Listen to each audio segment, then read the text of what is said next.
안녕하세요. 시청자 여러분을 위한 건강 솔루션 TV 닥터 처방전입니다.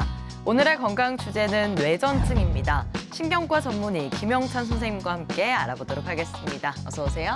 네, 안녕하세요. 신경과 전문의 김영찬입니다. 반갑습니다. 네, 반갑습니다. 오늘의 주제는 뇌전증인데요. 예전에는 간질이라고 많이 불렀었죠. 이 뇌전증 어떤 질환인지 설명해 주시면요. 뇌전증은 뇌의 신경세포가 비정상적으로 과도한 전기 신호를 발생시켜 반복적으로 발작을 일으키는 만성신경질환입니다. 말씀하신 대로 예전에는 간질이라고 불렸습니다만 사회적으로 낙인이 심하기 때문에 뇌전증으로 변경되었습니다. 특별한 유발 요인 없이 비유발성 발작이 24시간 이상의 간격을 두고 2회 이상 발생할 때 뇌전증으로 정의합니다. 그렇다면 뇌전증이 생기게 되는 주요 원인은 어떤 게 있을까요? 뇌전증 발작은 여러 원인에 의해 발생하는데요. 특히 나이에 따라서 주요 원인이 달라집니다. 영유아기에는 선천성 기형이나 출생시 손상, 그리고 감염 등이 뇌전증의 흔한 원인으로 꼽힙니다. 반면 성인에서는 교통사고와 같은 뇌외상, 뇌졸중, 뇌종양 같은 질환들이 주된 원인이 되곤 합니다. 이 밖에도 유전적인 요인이나 뇌의 구조적 이상, 대사장애, 면역 관련 문제 등도 원인이 될 수 있는데요. 많은 경우 정확한 원인이 밝혀지지 않는 특발성 뇌전증으로 판단하기도 합니다. 이렇게 원인이 다양하기 때문에 증상이 반복된다면 전문적인 진단과 관리가 꼭 필요합니다. 그럼 뇌전증 발작에도 종류가 있을 것 같아요. 각 발작의 특징과 증상 어떻게 다르게 나타나나요? 뇌전증 발작은 부분 발작과 전신 발작으로 나뉩니다. 부분 발작은 대뇌 겉질 일부분에서 시작되는 신경세포의 과응분성 발작을 의미합니다. 네. 대뇌의 국소적인 부분에서 시작되며 의식이 유지되는 단순 부분 발작부터 의식 장애와 자동증이 동반되는 복합 부분 발작 등이 있습니다. 전신 발작은 대뇌 양쪽 방구의 광범위한 부분에서 시작되는 발작을 의미합니다. 대뇌 양측에 광범위하게 발생하는 형태로 멍해지는 소발작, 전신이 뻣뻣해지고 떠는 전신 강직 간대 발작, 근육이 순간적으로 수축하는 근육 간대 경련 발작 등이 있습니다. 뇌전증으로 인해서 발작이 발생했을 때 주변 사람이 어떻게 응급처치를 해야 하는지 궁금한데요. 그 방법과 주의사항을 말씀해 주시면요. 주변에서 발작하는 환자를 목격하게 되면 일단 환자가 숨을 쉬고 있는지 확인하고 발작이 멈출 때까지 환자가 다치지 않도록 안전하게 유지하는 것이 중요합니다. 네. 환자의 안전을 위하여 다음의 사항들을 유의하여 침착하게 대처해 주시길 바랍니다. 주변에 뾰족하거나 단단해서 환자를 다치게 할 수 있는 것들을 치워주세요. 발작 중인 환자를 누르거나 팔다리를 억지로 붙잡지 않도록 합니다. 숨쉬기 편하도록 목 주위에 넥타이나 단추를 풉니다. 손가락을 입안에 넣어 억지로 입을 벌리려 하지 말아야 합니다. 상비약 등을 입으로 투여하면 흡인성 폐렴이나 기도 폐색을 일으킬 수 있으므로 절대 하시면 안 됩니다. 하루에도 수회 이상 발작이 계속 반복되거나 의식의 회복 없이 5분 이상 지속되면 매우 위급한 상황이므로 즉시 응급실로 가서 치료를 받아야 합니다. 네, 우선 환자의 호흡 여부를 확인하고 발작이 멈출 때까지 주변 환경 안전하게 정리해 주시고요. 발작이 5분 이상 지속되거나 그 빈도가 잦을 경우에는 즉시 응급실로 이송해야 함을 기억해 주시기 바랍니다. 똑똑 쌤 도와주세요. TV 닥터 처방전, 지금부터는 개인 맞춤형 처방전을 받아보도록 하겠습니다. 먼저 첫 번째 사례자부터 만나볼게요. 안녕하세요. 고모부께서 뇌전증 진단을 받으신 후에 일상생활에서 특히 운전할 때 어떤 점을 주의해야 하는지 궁금해하세요. 운전 중에 발작이 일어나면 어떡하냐고요. 이 뇌전증 환자가 안전하게 운전할 수 있는 방법과 또 주의해야 할 점은 무엇일까요? 라는 사연 보내주셨거든요. 뇌전증 환자가 운전할 때 필수적으로 알아야 할 주의사항이 있다면 어떤 게 있을까요? 뇌전증 환자분들이 운전을 하실 때 꼭 주의하셔야 할 상황들이 있습니다. 먼저 증상이 재발 가능성이 있으면 운전을 삼가시고 반드시 주치의와 상담을 해주세요. 네.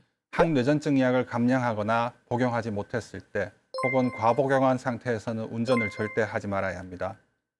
또한 밤샘이나 수면 부족, 심한 스트레스, 육체적 피로, 감기나 배탈 등 몸 상태가 좋지 않을 때도 운전을 피하는 것이 안전합니다. 장거리 운전을 1시간 이상 하는 것도 가급적 피해 주시고 만약 운전 중에 발작 전조 같은 예감을 느낀다면 즉시 비상등을 켜고 도로변에 안전하게 차를 세우고 시동을 끈 후 운전을 멈춰야 합니다. 네, 뇌전증 환자는 운전 시에 본인과 타인의 안전을 위해서 다음 주의사항을 반드시 지켜주시기 바랍니다. 그럼 다음 사연 만나볼게요.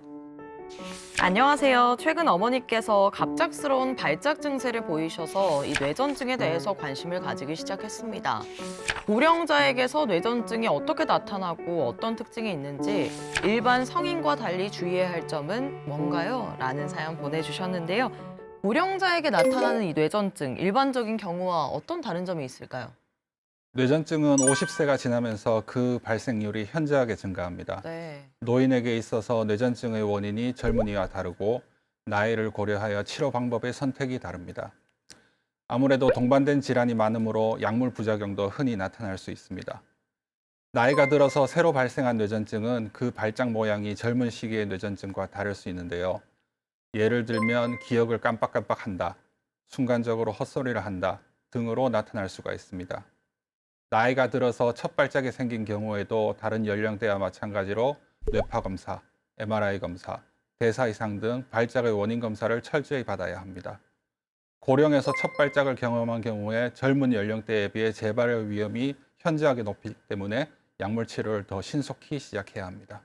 네, 고령자의 뇌전증인 경우 여러 만성 질환과 약물 복용으로 치료가 복잡할 수 있으므로 세심한 관찰과 맞춤형 접근이 필요하겠습니다.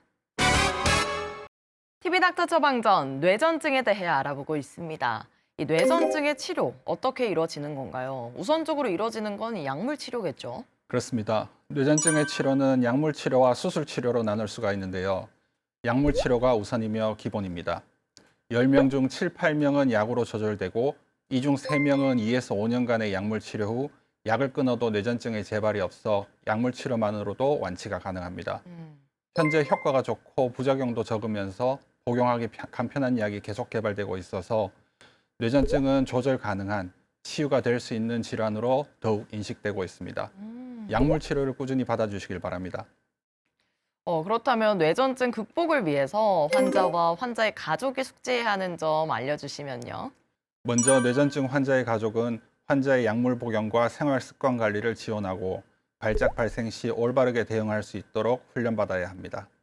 환자를 비난하거나 과잉 보호하기보다 이해와 지지를 보내주시길 바라며 스트레스를 받지 않도록 건강한 환경을 조성해 주세요. 환자의 적극적인 치료 의지도 중요합니다.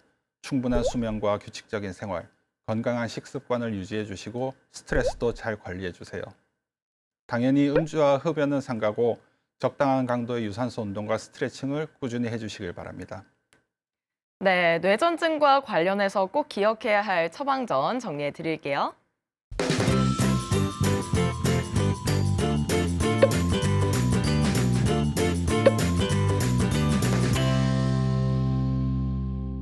네, TV닥터 처방전 오늘은 뇌전증에 대해 알아봤습니다. 선생님 마지막으로 정리 한 말씀 부탁드릴게요.